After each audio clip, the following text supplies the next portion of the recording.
Welcome to another gorgeous day on planet Earth and another dose of Did You Know, where intriguing, inspiring, unique individuals come to talk about love and life and how it has brought them to where they sit today. My name is Danny Rocco, and with me is Mikey Bee. You will always be, as you tell me, Mikey Bee. Can't get rid of the name, all the way from Indiana. How are you? Great. Thanks for having me. I am very, very excited to chat. We were chatting beforehand, and I'm like, you're not the ordinary business owner. You're not the ordinary veteran. You're just not the ordinary guy. There was something special when God created you out in his world and plopped you on this universe. And so I'm really excited to for you to share with everybody kind of how My mom would definitely say I'm special. Yeah, right.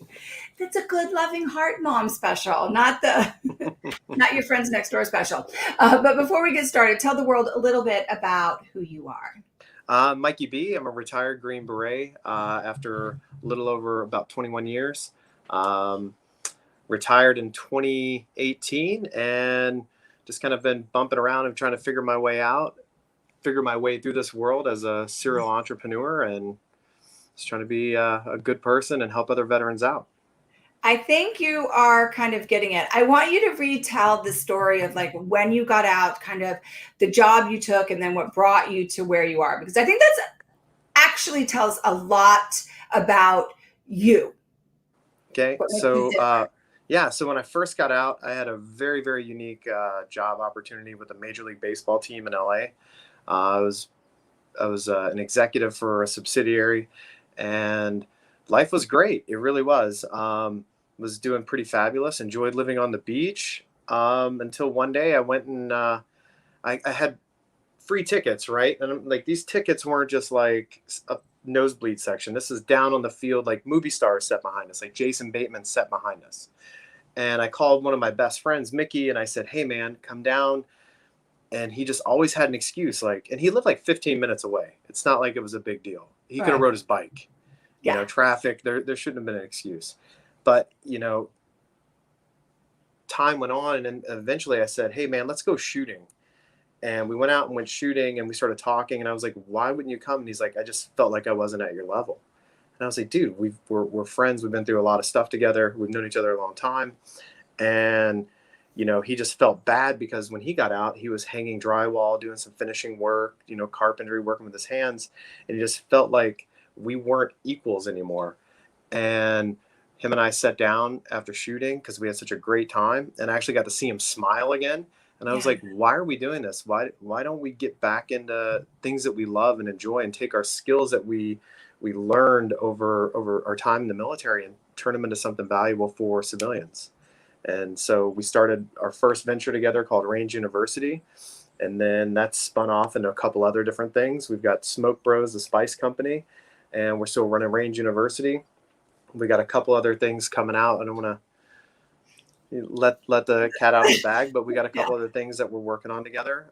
But yeah, just helping my friends after getting to go to business school, taking our skills, building a model to where they can actually earn a living wage. And not just that, people that come to work for our companies, they're not just employees. We give them ownership stake. Yeah. That way there's a vested interest, because the whole goal here is, as veterans, it's not just paying somebody a living wage and then eventually they just get old and stop working. It's to build equity, give them an equity stake. That way they can build familial and generational wealth for their families, because we're behind the power curve by 20 plus years when we get out. Yeah.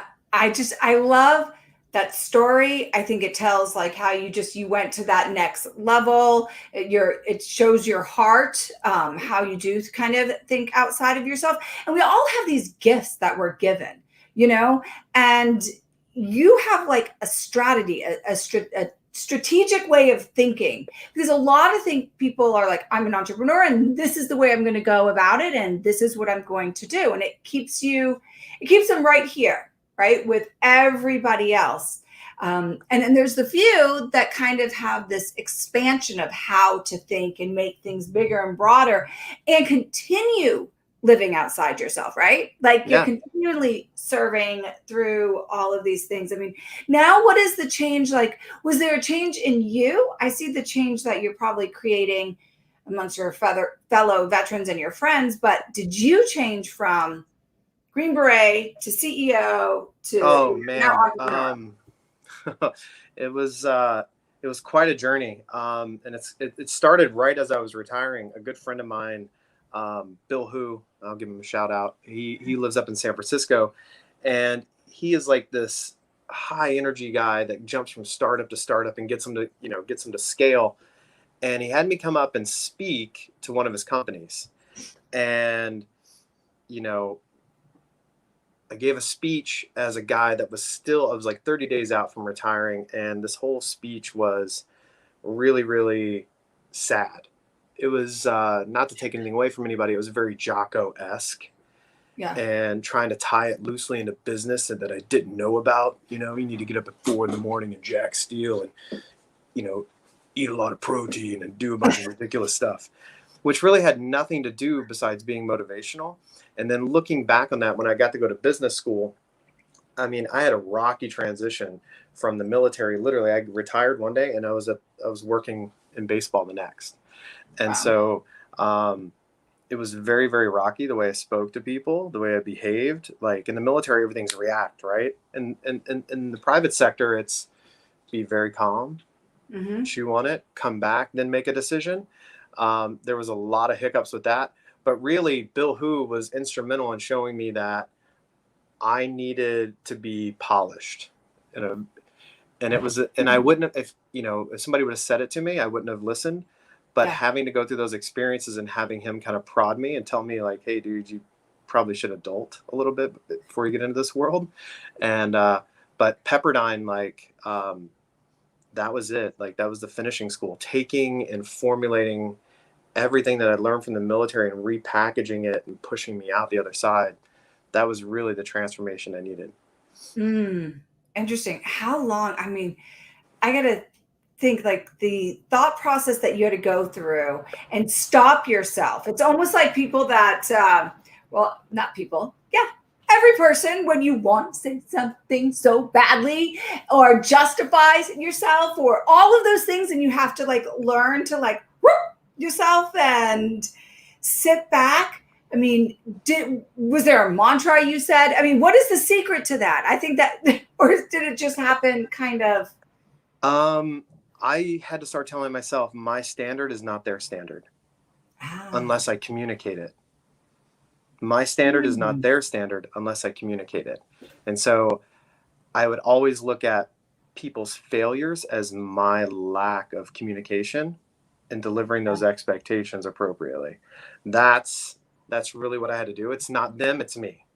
mm, And so if I could blame myself, you know what I mean? The yeah. first couple times, the third time, like, and then I wouldn't deal with it because I know that I would get, I mean, if you looked around my house, half my plaques say like Mad Mike, Angry Mike, things like that. It's kind of part of my background as well. But Yeah. the, I would just pass it off to HR. Like after a certain point, if I couldn't communicate to you appropriately, like it's got to go on paper. But it Yeah. was very frustrating. I thought, that zero defect mentality that's on a special forces team and those high expectations, that wasn't the case in the civilian sector. And that was really, really, really difficult for the first few months. Thankfully, I did have another SF guy working with me. And then I started bringing in other veterans around me. I started hiring other people to kind of insulate myself. Yeah. People that had that foresight and that level of candor and work ethic. I really just try to surround myself with that. I really like what you said about, I tell people in the relationship world, you have to remember you're not talking to yourself because we do that a lot. And it's kind of what Mm-hmm. you're saying, but in the business side, a little bit different. You say something and you expect them to react the way you would, except for Mm-hmm. they're not you. So Exactly. you have to be the one that changes the way you're communicating and recognizing someone outside yourself. The world doesn't revolve around like you. Yeah. And so that is smart. And then there's that time, right, that you have to just say, okay, I am not getting this through. I cannot break that communication boundary. Someone else has to step in, whether it's like a coach or HR. And Yeah, because at that point, it's either it's a personality conflict between that person and myself, or I'm not speaking, we have two different lexicons, and I need to bring somebody else in that has your vocabulary. Yeah. So now that you're in this other world and you're surrounding yourself, you have surrounded yourself with like-minded individuals, right? What is it?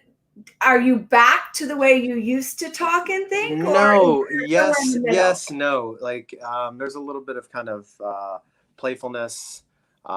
We jokingly, like Mickey and I jokingly say it's like Duck Dynasty on steroids, where, instead of like playing jokes, like, you might, throw firecrackers at each other. You might hit each other with paintball guns, a lot of teasing, a lot of silliness, sign each other up for ridiculous junk mail, and just a lot of fun. But now, instead of me having to, that coaching piece is still there. I find that veterans have a very, very difficult time when it comes to sales, when it comes to selling things, because we're used to saying something once and then execution takes place. Right. And that's not how kind of the marketing and sales piece goes. You got to, you're going to say it until you're sick at your stomach of saying it, or your sales pitch. And then you need to say it 100 more times after you're sick at your stomach before people hear you or even know that you exist. So yeah, just a lot of coaching on the business side, really, getting people to justify like expenses, right? It's not like the military where you go TDY and it's just, hey, it's on the government. No big deal. Hey, yeah, we totally need 8 of those, even though you only need 4. Like, we gotta be a little bit more fiscally responsible. And how does that translate now into customers? And I would think me walking into a veteran owned, I'm talking about when you're teaching them whatever it is, like you said about shooting and self-protection and all of that kind of world. You can go into exactly what it is. People out there, don't listen to my description of it, but you have to talk to civilians. I would think, okay, I know as a consumer, I'm going into this kind of military surrounding, and I'm going there because they know they're the best of the best. If I'm going to learn something, I want the best. I want the best hairdresser. I'm going to go to the best hairdresser, right? It's kind of the same thing. So do they give you a little slack in the way you think? Is it easier knowing that this is a veteran-based company and you're specifically talking about veterans? No, actually, the expectations are much higher, I think.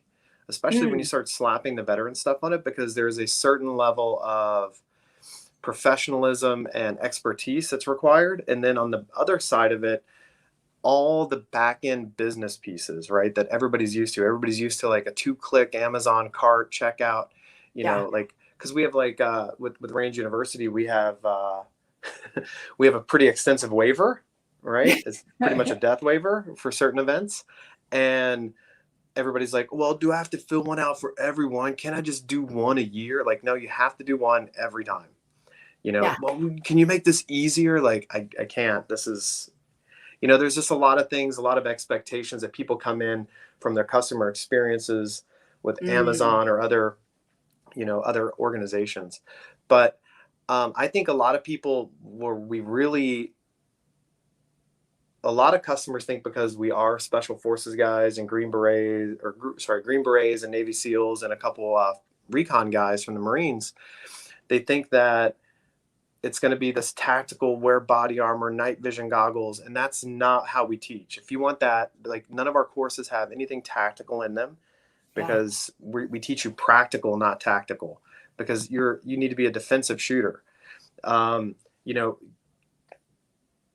Going to a range and pretending that you're running into a target because there's an active shooter and you're actually going to find the guy that's the active shooter, not so likely. Plus, once you start walking forward towards a threat that's not immediate and you're hunting, now it's no longer a defensive weapon, it's offensive. So how's that going to play out in court? And do you know what the bad guy? There's a lot of guys out there teaching a lot of terrible things, in my opinion, and dangerous things. Unless the threat is immediately in your field of view, that's when you deal with it as a concealed carry. Well, all of these things I never even thought of. But when you were like, you're now becoming the hunter, that is actually kind of scary to think of. But when you but I can see so many people talking about that, right? But they're not saying I'm actually going to hunt somebody, but what they're explaining that they want to learn or do is exactly that. I refer to them as a fantasy camp. It takes any operator in any branch of the military a minimum of 8 weeks of direct training on CQB, just close quarters battle. Yeah. It takes 8 weeks straight every day, 12 to 14-hour days, even longer. And we're talking probably 60, 70,000 rounds minimum per person. And who's shooting that much to be that proficient to be out hunting, you know? Right. And that's kind of just a workup for a team to go downrange. That's not sustainment training. That's like just a big workup and to kind of get everybody on the same baseline. And, you know, you got all the, I refer to those guys teaching that stuff as fantasy camps. It's great. It has its place as long as you label it as that. I work with a charity called Troops Direct, and we run literally, it's called Operator Weekend, and it's a fantasy camp. You're paired up with a spec ops guy, and you go out, shoot out of a helicopter, and do a lot of fun stuff. But it is a fantasy camp. It's not meant to be training. It's for an experience.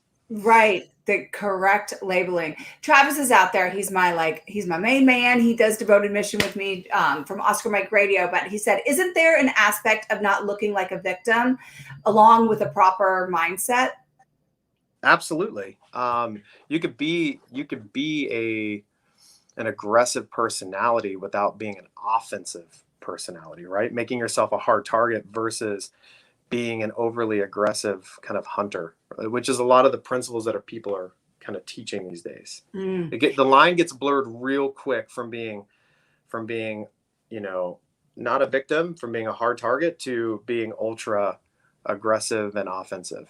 Yeah, I can see as you're talking, I can see that line blurring of exactly things I've heard people talk about or what they want. And then the way you're wording it makes it extremely clear, you know? Yeah.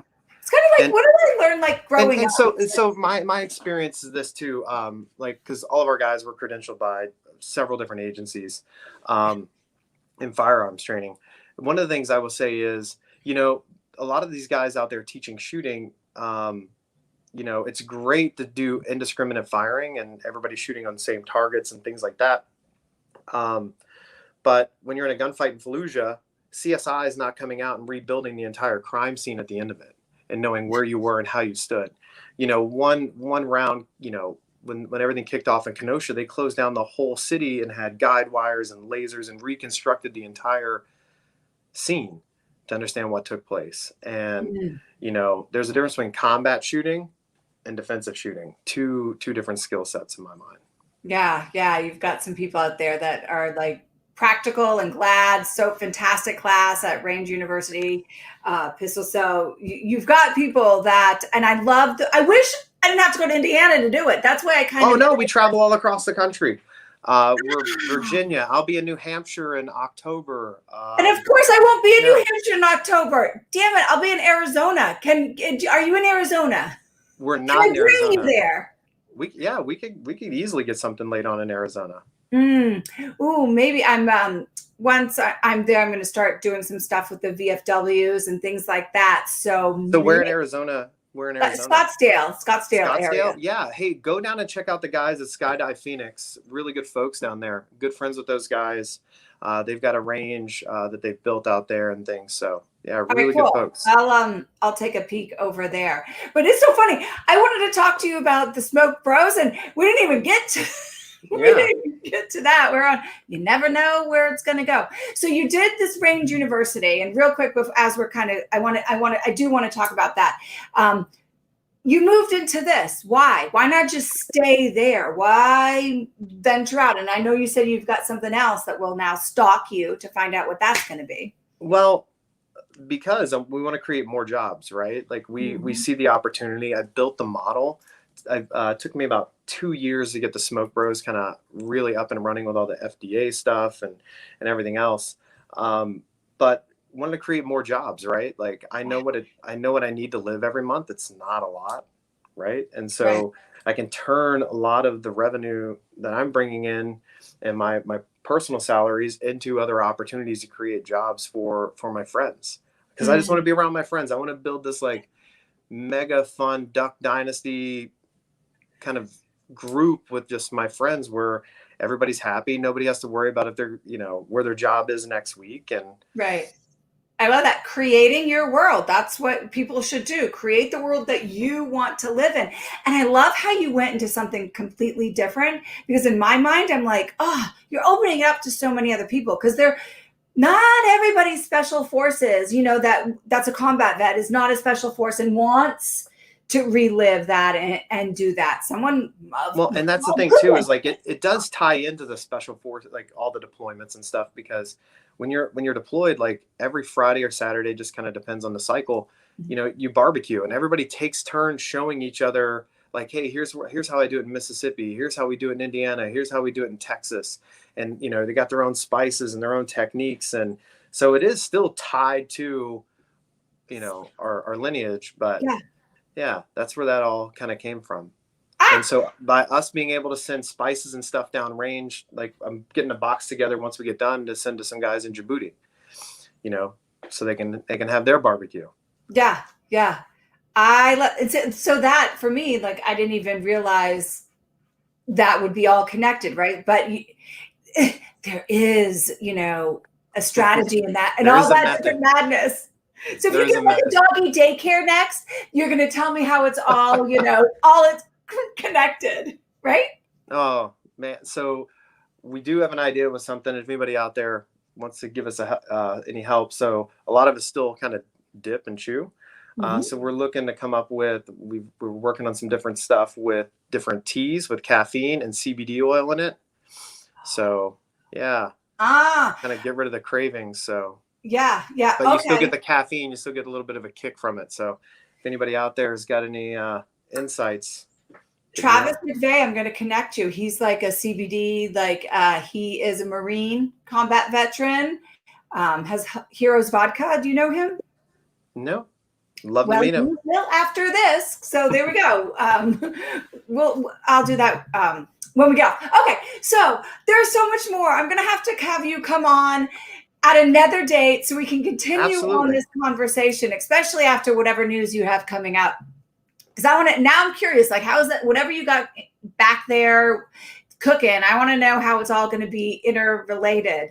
Because that is a really cool story to me. Anyways, and again, I'm being selfish and it's all about me, right? Like when he comes to Arizona, like what is this all about? And this is a Danny moment. But before I let you go, Mikey Bee, in this moment right now, what does love mean to you? Right now? Very much so. Just moving back home. Love is family and community. Very much so. You're only as strong as your network. That is truth. And you are actually living what you have in your heart at this moment. You are creating it. So take a lesson out there, everybody. You just, like, if you don't know how to do it, there's someone else out there that does. Just find that right person, but stay true to who you are, what fuels your soul, and things will magically happen. It's the way God made it. That's what I believe. Believe it or not, but that's what I believe. So everybody, thank you so much. And remember, as always, love hard, love pure, and love proactive. Until next time, take care.